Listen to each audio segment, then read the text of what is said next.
When Paul crossed into the desert, he did not know he was crossing into eternity.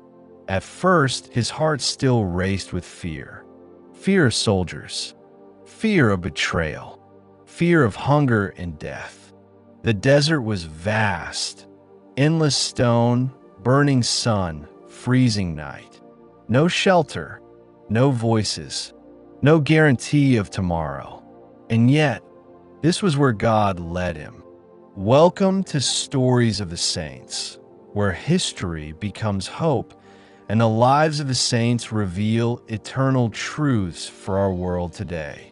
The early years were the hardest. Paul's mind still clung to memory, the sound of conversation, the warmth of home, the certainty of possessions. The desert strips slowly. There were days when Paul questioned, did I flee to save my faith? Or did I flee because I feared death? And in those moments, the silence answered him, not with words, but with presence. Paul learned quickly, the desert does not lie. There is no applause here, no comfort, no escape, only truth. One day, wandering deeper than before, Paul discovered a cave carved naturally into the rock. A spring flowed nearby, clear, living water. A palm tree stood close, fruit above, leaves below. Food, water, shelter, not abundance, not luxury. Enough. Paul understood. God was not testing him. God was providing. From the palm leaves, he wove simple clothing. From the fruit, he ate sparingly. From the water, he drank gratefully. And from that moment on, Paul stopped asking for more. At first, Paul thought hunger would kill him. But one morning, as the sun rose over the rocks, a shadow passed overhead. A raven descended. In its beak, bread. Not once, not twice, but every day, just enough for that day. The same God who fed Israel with manna. The same God who fed Elijah by ravens. Fed Paul. Paul learned the most difficult prayer a human can pray. Give us this day our daily bread. Not tomorrow's bread. Not next year's security. Today. The desert is not peaceful at first. It is loud inside. Temptations came, not of wealth or power, but of memory. Faces he once loved. Comfort he once knew. Voices that whispered, you could return. You've done enough. No one will know. Paul wept. He wrestled with loneliness. But slowly, painfully, the memories loosened their grip. The desert burned them away, and in their place grew something else, union. Paul's prayer changed over time. At first, it was words, psalms, petitions, cries. Then it became silence. Hours would pass without speech. Paul's prayer was no longer something he did. It was something he was. His breath became prayer. His hunger became prayer. His loneliness became prayer. The church would later call this pure contemplation. Paul lived it, alone, long before it had a name. Years passed, then decades. Paul's hair whitened, his body thinned, his strength faded, but his soul grew radiant. Animals no longer feared him. The desert itself seemed to recognize him. Storms passed around his dwelling. Heat no longer ruled him. Paul belonged to God, and everything knew it. He had no calendar, no seasons, only eternity pressing gently into time. While Paul prayed in silence, empires rose and fell. Persecutions flared and faded. Bishops debated. Councils gathered, and Paul knew none of it. Yet heaven knew his name. This is the mystery of holiness. Some lives change history loudly. Others change it by being hidden. Paul was hidden, and his silence sustained the church more than he ever knew. Nearly 90 years after Paul entered the desert, God stirred another heart. A man named Anthony. Anthony had given away his possessions, inspired by the gospel. Go, sell what you have. Anthony sought holiness, but God whispered to him, there's another, deeper still. Anthony obeyed, and the desert prepared to reveal its greatest secret. Saint Anthony had already become a legend. Men sought him for wisdom. Demons feared him. The desert knew his footsteps. And yet, one night, as Anthony prayed, a thought came to him. Not from pride, but from God. Anthony, there is one greater than you. Anthony was shaken. Greater? Who could be greater than the one who had given everything? God did not explain. God commanded, go into the inner desert. Anthony obeyed immediately. Holiness always obeys. Anthony walked farther than ever before. The terrain changed. The air grew harsher. The silence deeper. Creatures appeared that tested his courage. Half-seen shapes, deceptive voices, mirages. Some were real.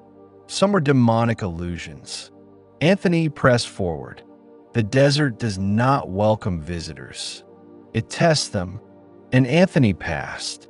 As the sun burned overhead, Anthony saw a creature in the distance. Half man, half beast, a centaur. Anthony made the sign of the cross. The creature fled. Then another appeared, a satyr, according to the ancient telling, who spoke in a human voice. I am immortal. I worship the same God you seek. Anthony did not linger. He pressed on, because when God calls, distractions, even wonders, must be ignored.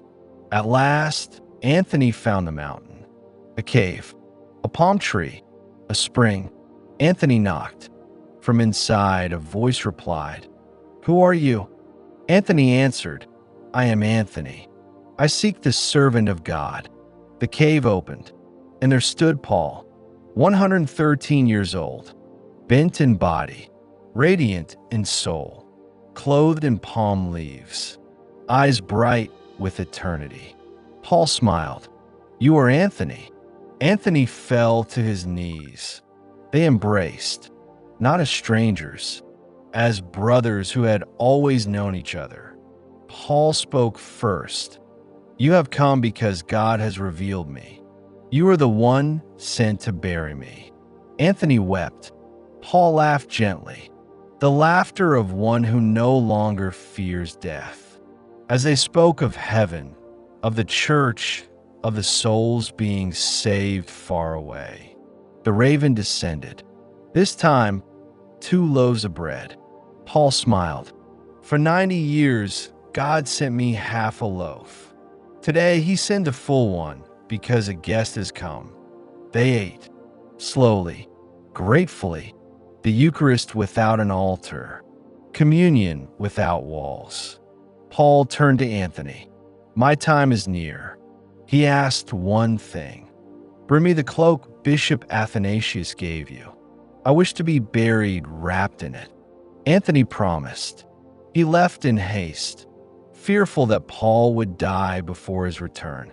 When Anthony returned, breathless, he saw Paul standing at the cave entrance, hands lifted, eyes raised, praying. Then, gently, Paul fell, dead. No struggle, no fear, only surrender. Anthony approached. Paul's face was peaceful, as if heaven had opened quietly and taken him home. Anthony prepared to bury him, but the ground was hard. Anthony was old, weak. Then the earth trembled. From the desert came 2 lions, massive, majestic. They approached the body of Paul. Anthony froze, but the lions did not attack. They bowed. Then, with their claws, they began to dig. side by side, slowly, reverently. When the grave was complete, they stepped back. Anthony buried Paul, tears falling onto the sand. Anthony returned to the world, but he was never the same. He spoke of Paul often, not as a legend, as a reminder that holiness does not need recognition, that silence can preach louder than sermons, that the desert still forms saints. The Catholic Church honors Saint Paul of Thebes as the first hermit, a patron of contemplatives, a witness to radical trust in divine providence. His feast day, January 15th, invites the Church to remember that before missions, institutions, and structures, there must be prayer.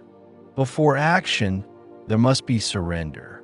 Before the world is changed, the heart must be converted. Saint Paul of Thebes never preached to crowds. He never wrote books. He never founded an order. And yet, his life reshaped the church. Paul became the father of Christian eremitical life, the model for those called to solitude, contemplation, and radical dependence on God. His witness inspired Saint Anthony, and through him, the entire monastic tradition that would later preserve scripture, theology, education, and prayer throughout history.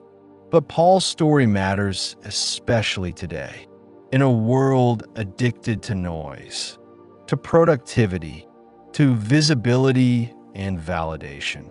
Paul reminds us that holiness does not require applause. He teaches us that silence is not empty. It is full of God, that solitude is not escape. It is encounter, that freedom is found not in having more, but in needing less. Paul shows us that a life hidden with God can quietly shape eternity.